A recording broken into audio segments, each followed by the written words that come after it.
बहुत पुरानी बात है। चाइना के किसी गांव में 3 भिक्षु रहते थे। उनका नाम किसी को नहीं पता था, क्योंकि उन्होंने कभी अपने बारे में कुछ बताया ही नहीं। उन्होंने कभी किसी बात का जवाब नहीं दिया। चीन में बस उन्हें 3 हंसते हुए भिक्षुओं के नाम से जाना जाता था। वे तीनों सिर्फ एक ही काम करते, एक गांव में प्रवेश करते, बाजार के बीचों बीच खड़े होते और हंसना चालू कर देते। धीरे धीरे उनके सामने लोगों की भीड़ चारों तरफ जमा हो जाती। वे इतनी एकाग्रता और संपूर्णता के साथ हंसते कि उनकी हंसी देखकर सारा गांव हंसने लग जाता। जब वह पूरा गांव हंसी के समंदर में डूब जाता तो वे दूसरे गांव चले जाते। वे ना तो कुछ बोलते थे, ना ही कुछ उपदेश देते थे और ना ही कोई शिक्षा। वे जहां जाते अपनी हंसी से ऐसा माहौल बना देते कि लोग अपने सारे दुख दर्द भूलकर बस हंसने लग जाते। धीरे धीरे चाइना के लोग उन्हें बहुत प्यार करने लगे और वह पूरे चाइना में फेमस होते गए 3 लाफिंग मॉन्क्स के नाम से। चीन के लोग उन्हें बहुत प्यार करते, उनका सम्मान करते। इससे पहले और उनके बाद भी कभी किसी ने इस तरह से प्रचार नहीं किया कि जीवन केवल एक हंसी होना चाहिए और कुछ नहीं। वे विशेष रूप से किसी पर नहीं हंसते थे। वे बस हंसते थे जैसे कि उन्होंने ईश्वर के मजाक को समझ लिया हो और उन्होंने एक शब्द का उपयोग किए बिना पूरे चीन में इतना आनंद फैलाया जितना आज से पहले किसी ने ना फैलाया हो। लोग उनका नाम पूछते, लेकिन वे बस हंसते।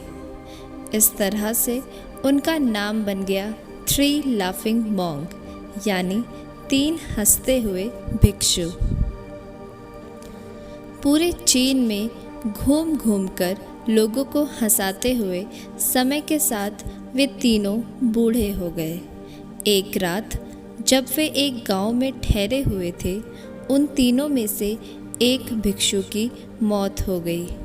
पूरा गांव स्तंभ रह गया। पूरा गांव बहुत ज़्यादा उम्मीद कर रहा था, क्योंकि उन्हें लगता था कि जब उनमें से एक की मृत्यु हो गई होगी तो बाकी 2 भिक्षु बहुत रोएंगे। यह देखने लायक होगा, क्योंकि किसी लोगों ने उन्हें आज तक रोते हुए नहीं देखा था। जब सुबह हुई तो पूरा गांव इकट्ठा हुआ, लेकिन दोनों भिक्षु तीसरे की लाश के पास खड़े ज़ोर ज़ोर से हंस रहे थे।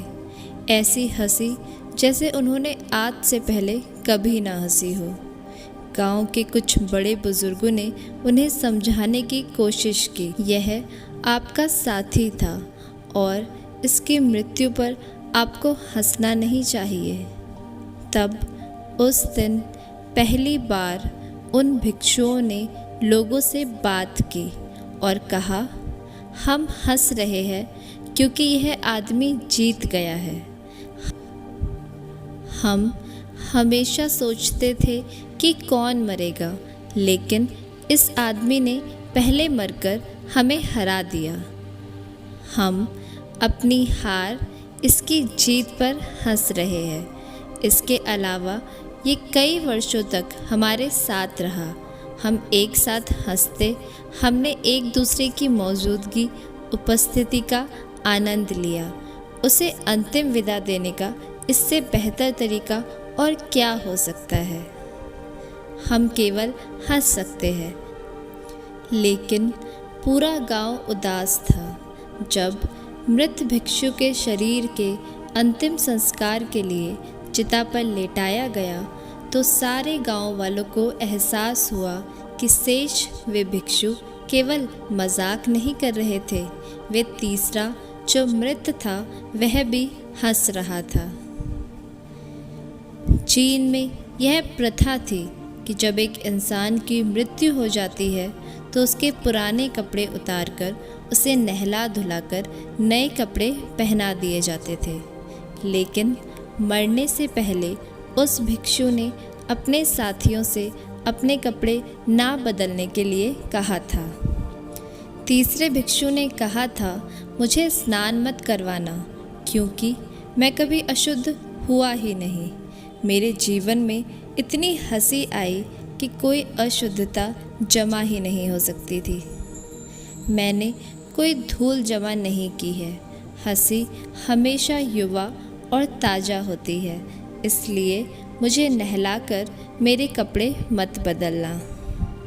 जब उस तीसरे भिक्षु के शरीर पर आग लगाई गई, गांव वालों को पता चला कि उस भिक्षु ने मरने से पहले अपने कपड़ों में कुछ पुराने चीनी पटाखों को छुपा रखा था, जो आग लगने के बाद आसमान में फटकर रंग बिरंगे कलर में फैल गए। और यह देखकर एक बार पूरा गांव ज़ोर ज़ोर से फिर हंसने लगा। तो इस तरह से वह तीसरा भिक्षु मरने से पहले भी गांव वालों को हंसा गया।